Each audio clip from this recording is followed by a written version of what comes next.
নাই, আমার যখন মনে হয় যে ওই নাই, আমার বুকটা চিরা জায়গা। আমি বুঝানির মতো না, যদি বুঝাইতে পারতাম তাহলে বুঝাইতে পারতাম। আমার আল্লাহ আমার কে লেগে এমন করলো, আমার আল্লাহ আমার কে এত কষ্ট দিল। এমন কি ভুল করলাম আমি যে আমার সাথে কথা বলাই অফ করে দিলে?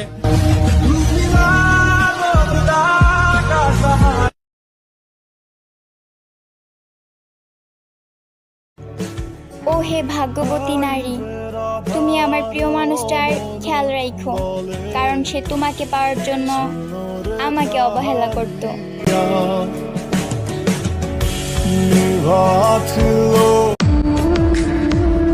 আর কাউরে দরকার নাই আমার, এখন থেকে একা থাকবো। আর যদি একা না থাকতে পারি তাহলে কোনো এক দুর্ঘটনায় আমি ইচ্ছা করে মারা যাব।